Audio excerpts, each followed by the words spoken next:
Good morning, Sylvie's here.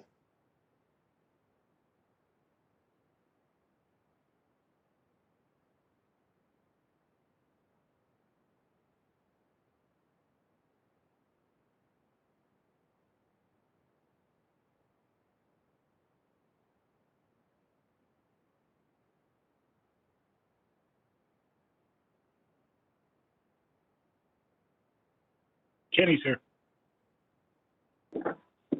Good morning, Commissioner Kenny. Good morning. Commissioner Root here. Good morning. Good morning, Commissioner. Good morning. Can only say that for 2 more minutes, right?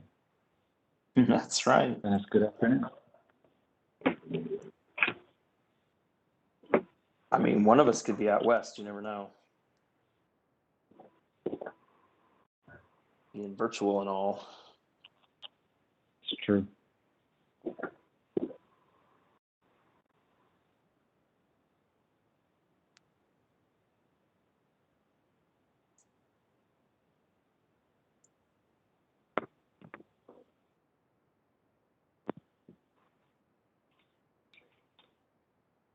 Well, I'm encouraged that joining this was easier than joining the hearing this morning. So hopefully when we return from recess, that will be smoother.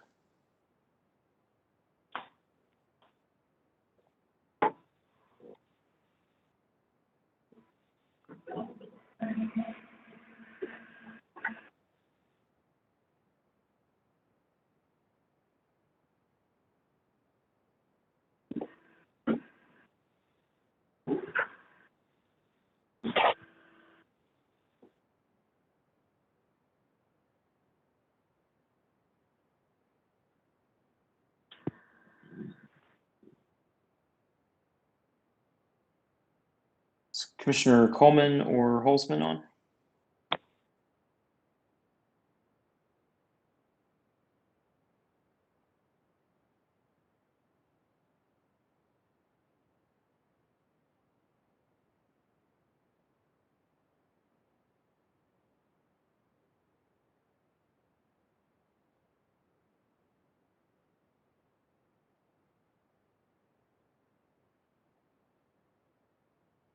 You know, I was worried this might happen. What's that? The fact that Commissioner Holzman and Coleman are just too choked up with me going. They don't know what to do. That's exactly what I think's going on. Poor guys. And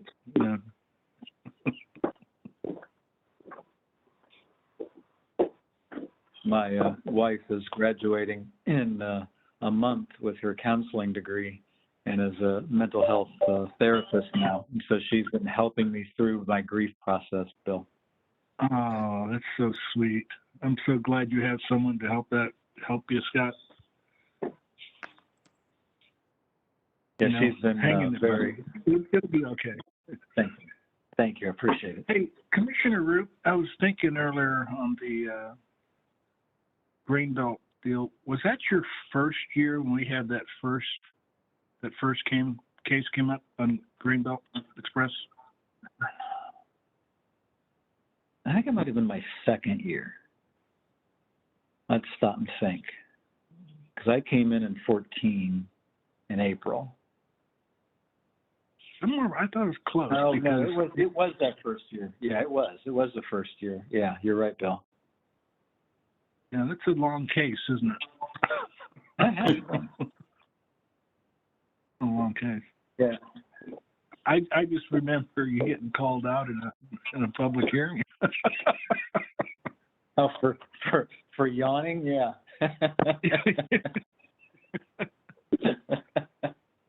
Yeah, like hour 3. 3 hours into it, he made a mistake of yawning.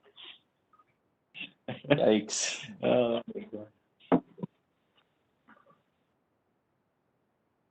Well, we will attempt to contact Commissioners Holzman and Coleman. Did you get any snow, Bill, over in Kansas City, you guys? Pardon me? Did you guys get much snow over in Kansas City?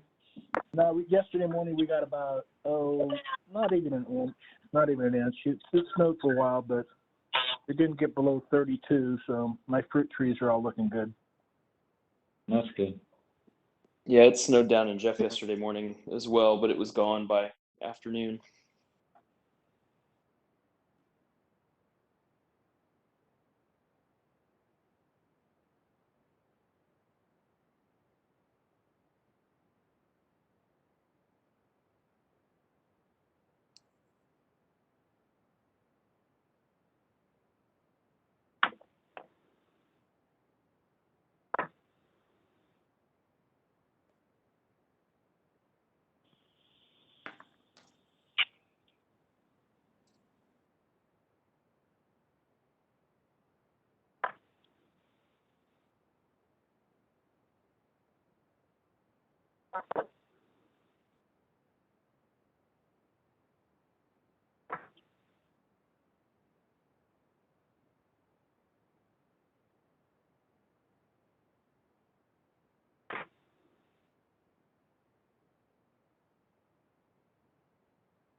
Well, Commissioner Kinney, do you have any stories for us while we wait?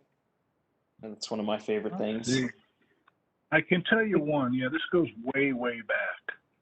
This is when I was with I was drafted by the Miami Dolphins, the second to last player picked in the draft, 1978. That was back when they had 12 rounds. I was 333 of 334. And we played in the Hall of Fame game that year. And I'll never forget, the day before you visit the Hall of Fame, and Don Shula walked around. He introduced me to Howard Cosell, and which was, pretty cool. And then during the game, I played in the fourth quarter, and I had I dropped back and got pressured, moved around, threw a pick, and guy picks it up. I'm sitting on my duff. Guy's kind of on my legs. And the photo, as the guy's running by me, the camera pans in on me, and Howard Cosell says, "There he is, the young man, the look of despair, knowing he has no chance to ever play in the National Football League." Oh, wow. Oh, wow. Co-minister, sorry for the delay. I found out my brother called me the next day and said, "Hey, Howard Cosell was talking about you." Oh man, that's something else. Okay, I'll tell you one more dealing with so in flashback go 12 years later, we're playing. The Chiefs let me go, and I signed with the Redskins. And it's about already 2 weeks into the season, so I go there, and we're at the Hall of Fame game again. I wasn't going to play. I just got there. So we're walking into the hall. Now, these are all true stories. I don't make them up. Walking through the Hall of Fame, and some rookies started yelling at me, "Hey, Kenny, come over here. You didn't tell us you were in the hall." And back in those days, they had a board that listed the top 25 quarterbacks in efficiency. And I was like 23 at the time. Now, today I'd probably be about 423. The game's changed, but I was like 23rd. So I start walking that way. They said, no, over here. And they're in the defensive end. And they're all looking at Howie Long. It says Miller Lite, 1987 Defensive Player of the Year. And it says, look, you're Howie's human highlight reel. Oh, no. Because about every hit, if you go on and you look up Howie Long highlights, it's Howie Long. Every other one is hitting me. Oh, jeez. I'm going to have to Google that now. Yeah, I think you've given us all a project. Actually, Jim Howerton, were you there when Jim was the Senate president? I mean, Senate Yep. administrator. Yeah, Jim. I hired Jim at the Senate as a private investigator. He lost to Howard Caskey, so I hired him just to kind of tick Howard, tick him off, Caskey off. But yeah, Jim just recently sent me a clip of Howie Long, and he goes, it's pretty much the same thing. He goes, man, Howie didn't like you. Wow. Well, I heard Commissioner Coleman joined us. Commissioner Holzman on?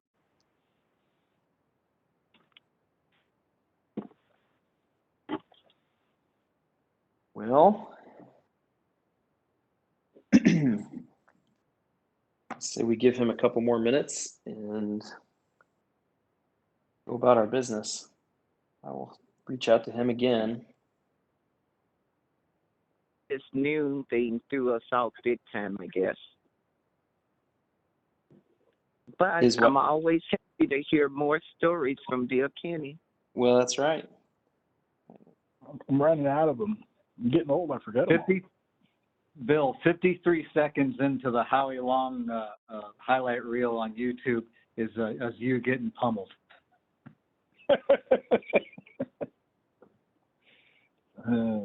I'll have to watch it again just for fun.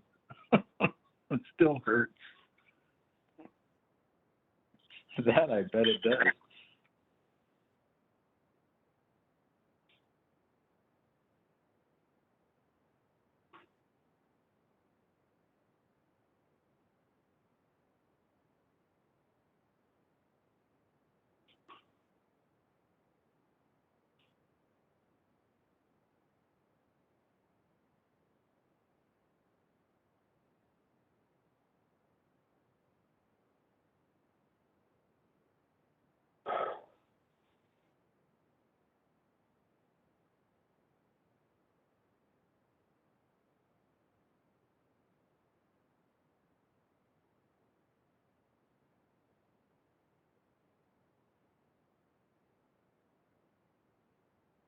He will be here momentarily.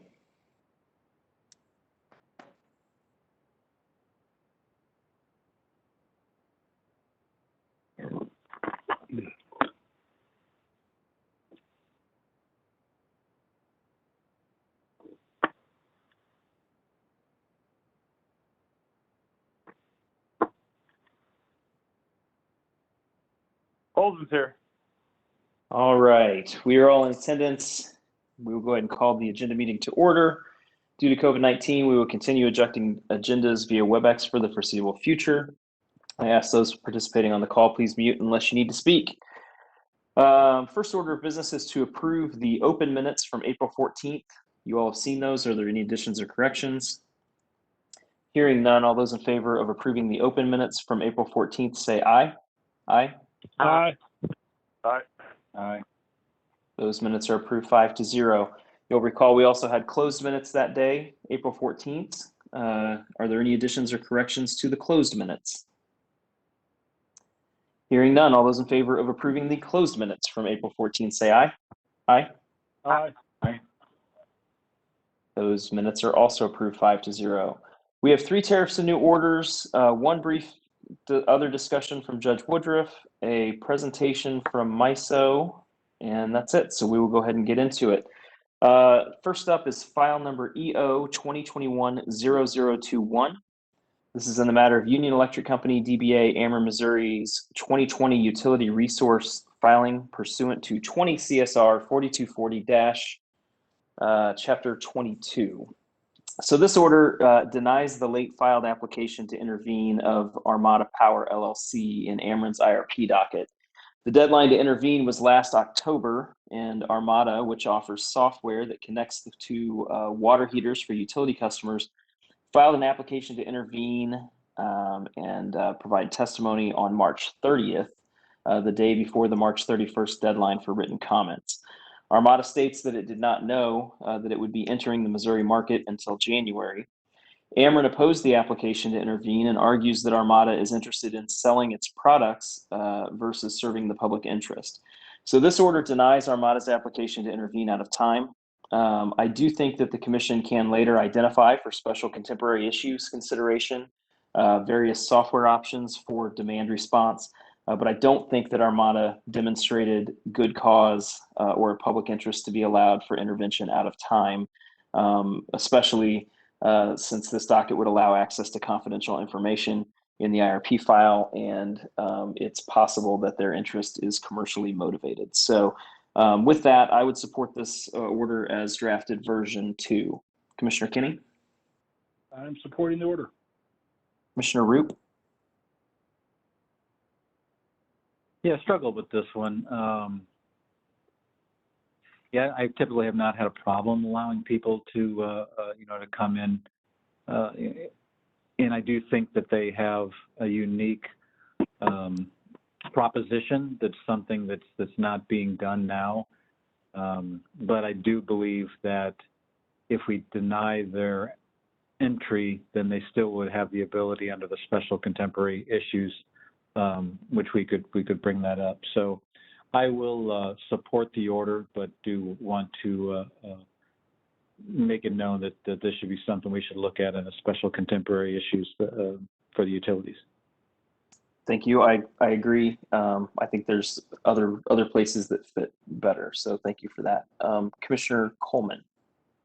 I support the order. Commissioner Holzman? I support the order. All right, all those in favor of approving the order as drafted version 2 say aye. Aye. Aye. Aye. That order is approved 5-0. Next up, file number GO 2021-0257. This is in the matter of the application of Summit Natural Gas of Missouri, Inc., or SNGMO, for authority for Summit LDC Holdings, LLC, to pledge SNGMO's capital stock as security in regard to certain indebtedness. So Summit is requesting approval for its parent company, Summit LDC Holdings, LLC, to issue debt secured by capital stock, including that of Summit Natural Gas of Missouri. The company states that the intent is to take advantage of low interest rates while increasing the ability for capital expenditures and working capital needs.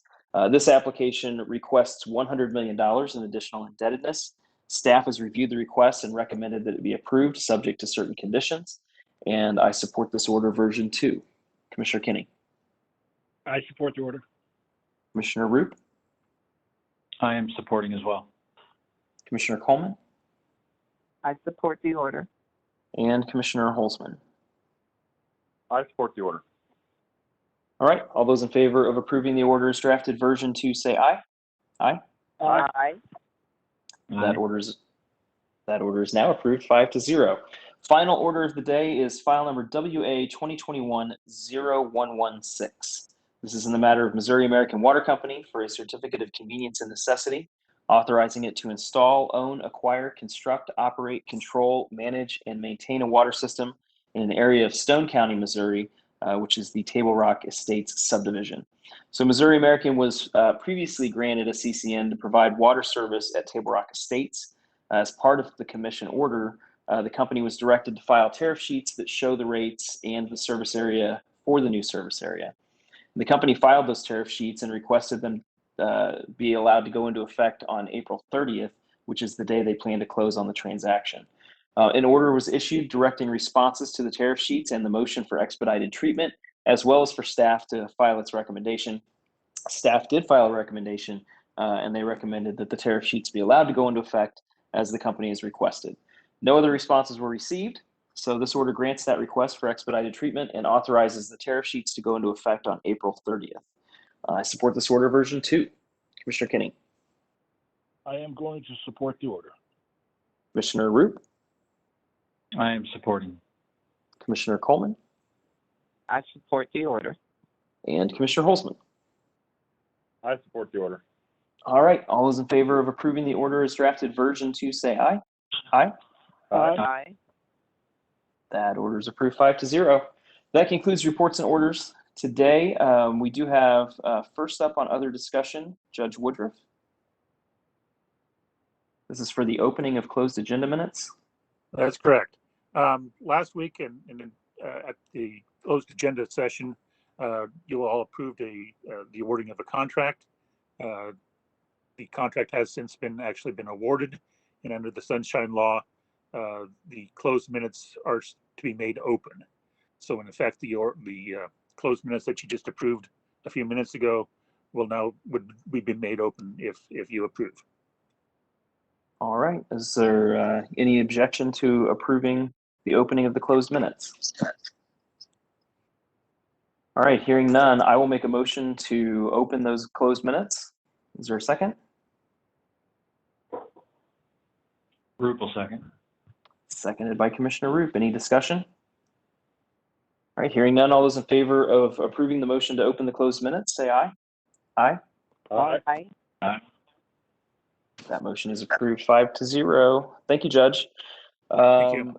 As I mentioned, we do have a presentation from MISO. Before we get to that, let's go over scheduling. So today, we have an evidentiary hearing today through Thursday, April 22nd. That is in EO 2020-0227. This is staff's second MEA prudence review of Cycle 2 energy efficiency programs via WebEx with Judge Hatcher presiding. That was in recessed until, was it 2 o'clock, 1:30? 1:30. I think it was 1:30. So we'll pick that up at 1:30 via WebEx. Wednesday, April 28th, we have agenda at 10:15 a.m. Thursday, May 4th, we have an evidentiary hearing in WC 2021-0129. This is Harris v. Missouri American Water. That will be via WebEx at 9:15 a.m. with Judge Jacobs. Wednesday, May 5th, we have agenda at 10:15 a.m. Friday, May 7th is Truman Day. Wednesday, May 12th, agenda at 10:15 a.m. Wednesday, May 19th, agenda at 10:15 a.m. And Friday, May 21st, we have an evidentiary hearing in WC 2020-0407. This is Scott, complainant v. Missouri American Water Company. That will be via WebEx at 9:15 a.m. with Judge Jacobs. That gets us out through May 21st. So any comments, questions, requests regarding scheduling for the next month? All right, hearing none, before we throw it over to MISO, I do want to note that this will be Commissioner Kinney's last agenda meeting with us, and do appreciate the time that I was able to serve with Commissioner Kinney, and all of the things I was able to learn from him, and we'll very much miss story time prior to agenda meetings beginning. But Commissioner Kinney, would you like to say anything today? Yes, I would like to. I appreciate that, Mr. Chairman. I will let you know that my schedule will continue to be busy. I do have jury duty on Monday the 26th. Thought you might want to know that. All right. You know, I've been very fortunate. I was the 100th Missouri commissioner ever appointed, and I was appointed in the 100th anniversary of the commission. That's notable. I've served with 9 commissioners, you 4, and also Terry Jarrett and Kevin Gunn, Steve Stoll, and of course my little brother Robert Kenny. It's been fun. I've been a blessed man. I appreciate the interactions with everybody from mailroom, HR, all the way up to our 9th floor and IT. The staff of the PSC is what makes the PSC, and I appreciate being able to work with them and for them to help make my job easier and to make my job the ability for me to do it. And I want to thank each of the 4 of you. It's been a joy. I've served with Scott now for about 7 years, and Maida for almost 6. Maida and I were in the Senate together, and that was fun. And gotten to know you, Ryan and Jason. I know you guys are, what I appreciate about the commission, and I've said this with everybody who's been there, it's very nonpartisan. The 5 of us were in the legislature, and so we dealt with partisan issues sometimes, but it's nice to see that this is a nonpartisan group. I appreciate all the friendship. I appreciate the interactions you've been able to give me, and I'm ending my 20 years with the state, so it's been fun. I appreciate your ability to serve with you. Thank you. Well, you will certainly be missed, and I couldn't agree more with the importance of the nonpartisan nature of this phase of all of our lives. I think it allows us to do better work. So thank you for being a great example of that. So any other Mr. commissioner? Chairman, you mind? Yeah. Yeah, do you mind if Commissioner I make a few comments? Thank you. Please Thank do. you. Thank you. Bill, we're going to miss you a ton, man. You have made the commission so much fun. Just every meeting you're in, you bring just a bunch of energy and happiness. The best times I think people ever had at the MARC meetings are always when you were in charge. You just always bring a joy in your step and stuff, and it will greatly be missed. Your ability to juggle the complex world of the USB meetings in such an efficient manner and run those meetings with such efficiency, quickness, and integrity will be unmatched in the history of the USB and the state of Missouri. Plus the fact that your stories are always great. You and I have served together for 7 years. You only repeated your stories, occasionally, but they were excellent stories that made me mad. And just the fact that you were able to accomplish so much with that crippling, concussion injuries and stuff that you kept reminding us about. And hopefully one of these days that lawsuit will come to fruition for you and stuff. But whenever I deal with something on the National Numbering Committee or something, I'm always going to be listening for Bill Kenny to have some type of comments and ask me some technical question that he knows I do not know, just so he can chuckle. But it's been a pure joy getting to know you. You're a great family man. You're a great statesman. You've done a lot for the people of Missouri, and we really do wish you a great retirement. Thank you, Scott. I appreciate that very much. Commissioner Roop reminds us of your enviable efficiency at the USB meetings, which I will strive to emulate.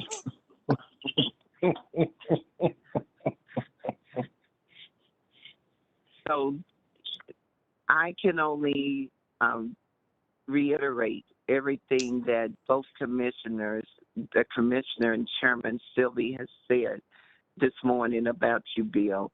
Certainly it has been an extreme joy to twice serve with you.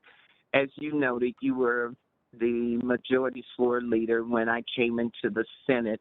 And I remember on my very first day, I made the huge mistake of walking down from the dais after being sworn in and walked across the front of the chamber to my seat on the front row right in front of the dais. And of course, the place broke out in pandemonium, and everyone started screaming, Mr. President, because I'd made such a terrible mistake.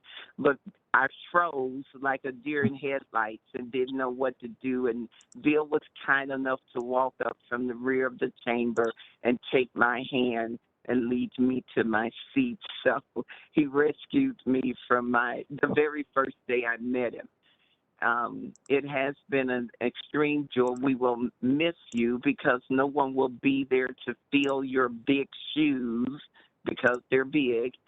And who's going to accuse us of kicking the can down the road without you being there to remind us of that? So thank you so much for all the wonderful times we've all shared together, for your integrity, and for always knowing that you are the right guy to come to with moral questions, because you are such a great Christian and believer in God, and that's appreciated by me. And I will truly miss you and seeing Sandy, but hopefully our paths will continue to cross. Thank you for your service. Thank you very much, Maida. Bill, I just wanted to say thank you. I'm a little disappointed, though. If COVID hadn't disrupted our Wednesday agendas in person, I was planning on getting you out on the governor's lawn to have a little catch. I was really wanting to throw the football around with you just one afternoon, and I'm disappointed that won't be able to get that done in the short term. But maybe you can give me a rain check on that, and we can meet together soon when the weather gets nice and have a catch. Thank you, Jason. I appreciate that, guys. Thank you very much, all of you. I just appreciate serving with you. Hey, Mr. Chairman, Good luck. this is Roop. We might need to have a moment of silence because this is probably the last time ever all 5 commissioners were former senators. And I know that, Bill, you probably had a hand in somehow making that happen with all of your ability to pull strings, but this is an end of an era. I do remember one special occasion when I made name tags for all of us. Commissioner, senators, commissioner, senator, commissioner, senator, commissioner, senator, and then Daniel Hall.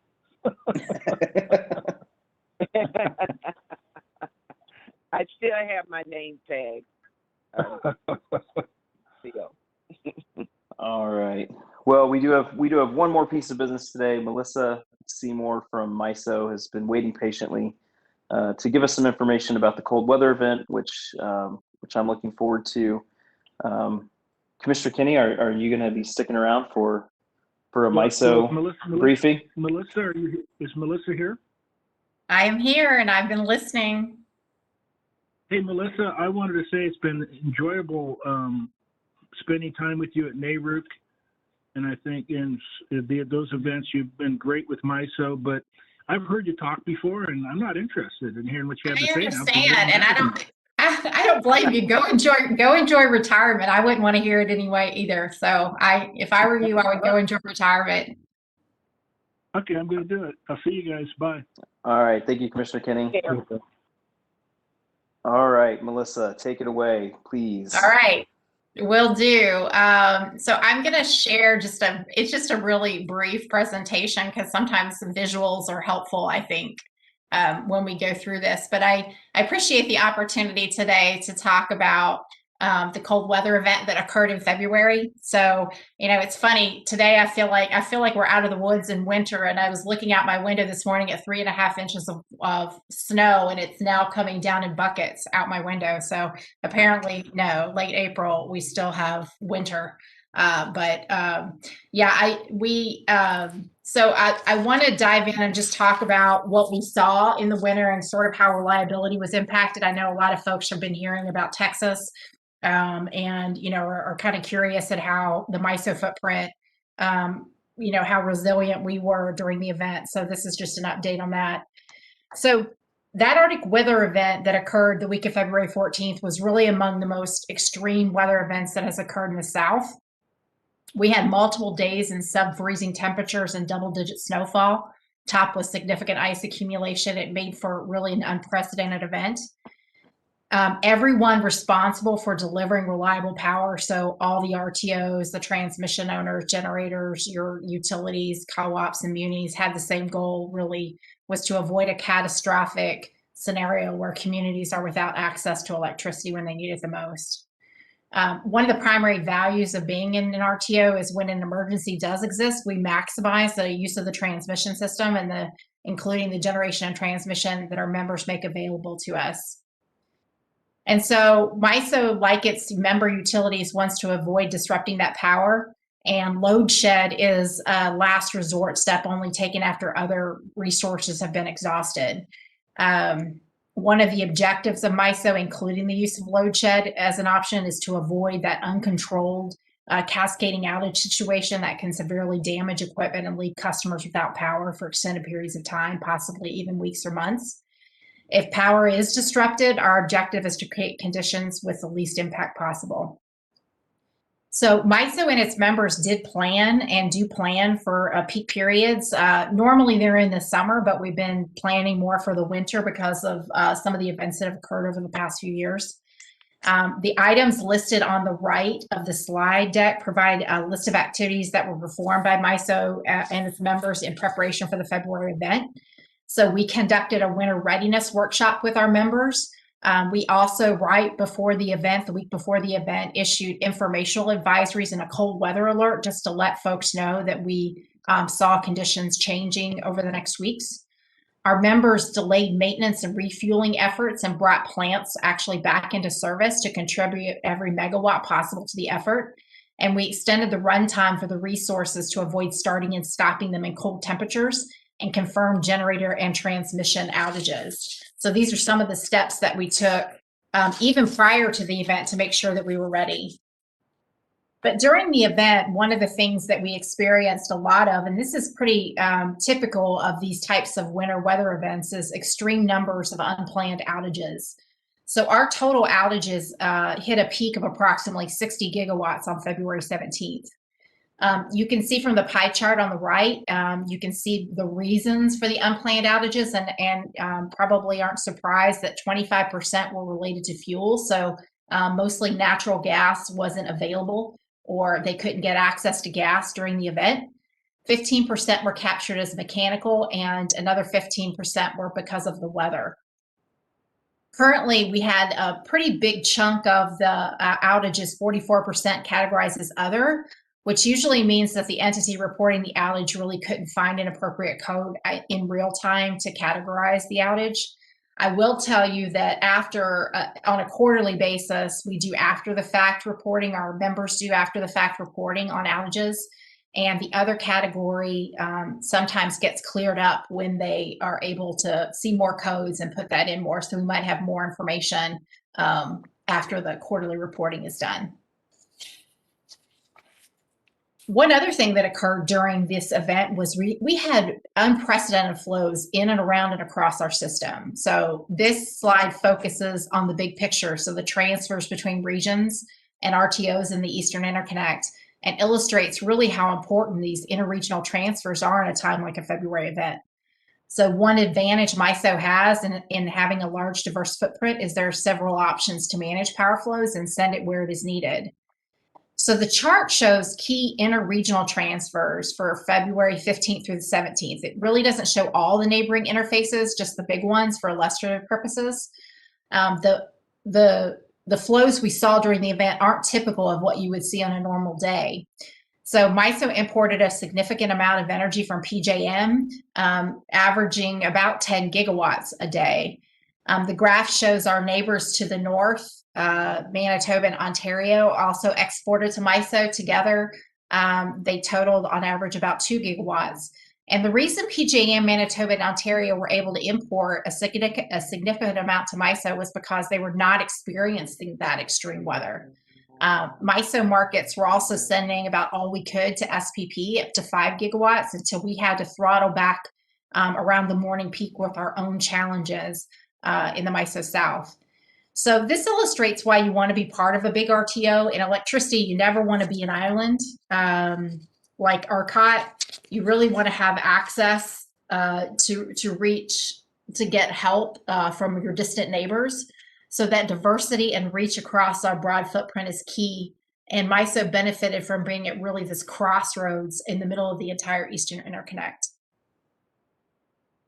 But while we didn't experience these prolonged duration outages widespread outages that you heard about in Texas, on the evening of February 16th, the system conditions required MISO to issue a directive to shed customer load in the southern part of the MISO footprint.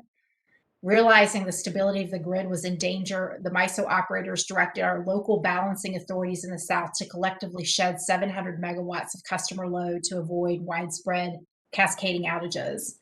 Those local balancing authorities were in Arkansas, Mississippi, Texas, and Louisiana, and they were each given their pro rata share of load to shed from their systems. The entities then determined which utilities and then customers would be impacted. The load shed event lasted about 2 hours and 20 minutes. You'll also see with the green call-out boxes here that we experienced some local transmission system issues that required us to shed local customer load in areas of eastern Texas, north central Louisiana, and southern Illinois. So really, bottom line, MISO was not immune to the impacts of the Arctic weather event. However, while it's not impossible for the MISO footprint to experience a situation similar to what happened in Texas during extreme conditions, we do have differentiating elements to help avoid those situations with our interconnectivity internal to MISO and with adjacent systems, and also our vertically integrated market structure. So finally, I just wanted to talk a little bit about what are we doing? We've seen some of these events occur, and the events really illustrate this urgency and importance of one of the initiatives that MISO is working on called the Reliability Imperative. So our Reliability Imperative is a holistic approach and consists of numerous efforts and initiatives that are designed to work in concert with each other and mitigate the challenges facing the region. We organize the work of the Reliability Imperative into 4 main categories: market redefinition, market system enhancement, long-range transmission planning, and operations of the future.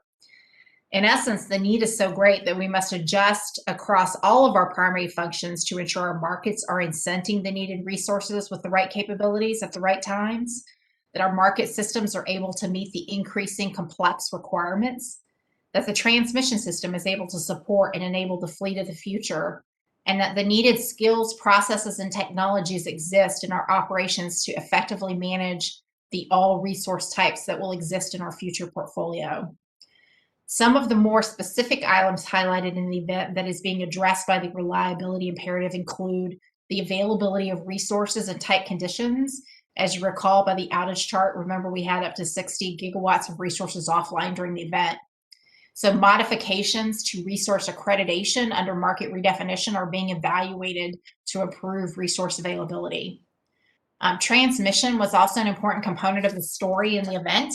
We had higher transfers across our system than we've ever seen. However, additional transmission from north to south would have helped us avoid the load shed that we saw. MISO's long-range transmission planning effort will look at potential transmission investments that will improve our north to south connectivity, as well as improve ties across our system. And then ensuring that there is an assessment of uncertainties during these extreme events and an ability within our operations group to appropriately respond is something that is being discussed as part of operations in the future. Finally, looking at resource adequacy in load pockets, so below the level of granularity that we plan for currently, might be necessary going forward. This will be looked at under market redefinition as part of our ongoing discussions on the resource adequacy construct. So that is really what I wanted to review today and concludes my presentation, but I'd be happy to take any questions you may have. Thank you. I do have a question first. If you go back to, let's see, what slide is it? Maybe number 3, with maybe back one more, where it talked about the imports and the exports of the energy across PJM and over to SPP. Yes. So help make sure I understand this correctly. So you have agreements with the neighboring RTOs to be able to flow energy across their lines, Yep. either direction for purposes such as this. In those agreements, there are caps on the amount that you can flow across them, with penalties if you go above that cap. Is that right? Yeah, that is only for what you're seeing in this black line that says RDT. Okay. So that is the one where we have an agreement that we can only flow with SPP and the joint neighbors, so Southern Company, TVA, and AECI. Did I lose you? Are you there?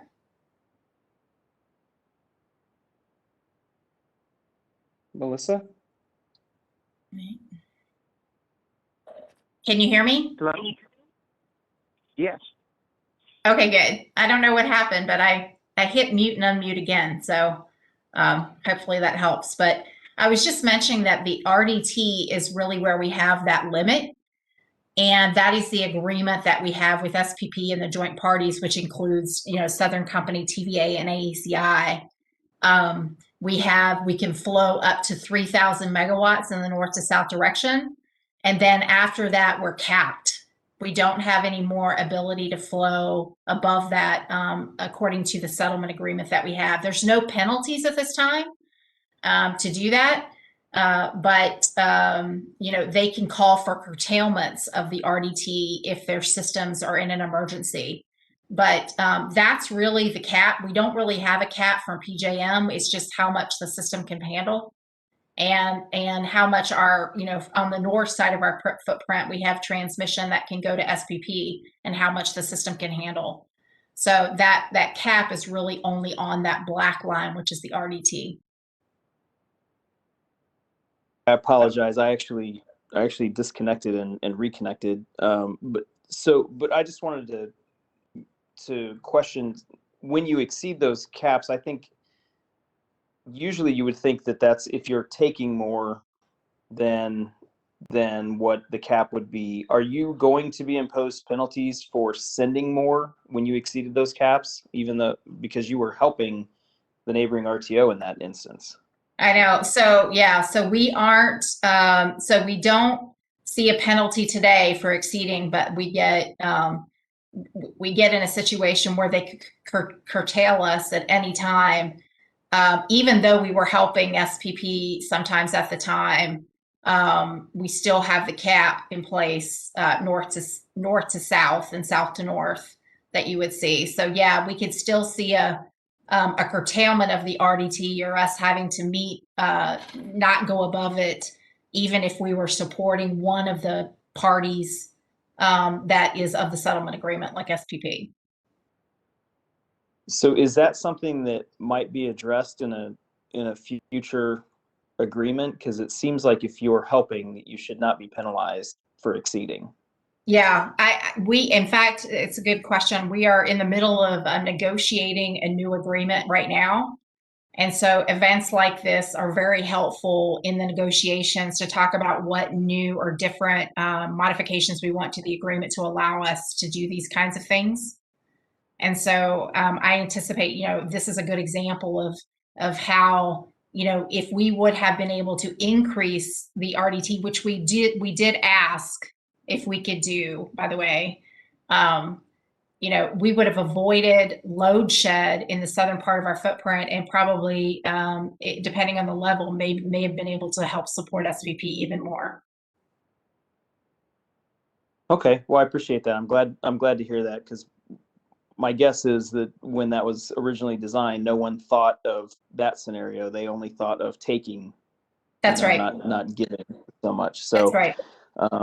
So I'm glad to hear that that's at least being discussed for future agreements.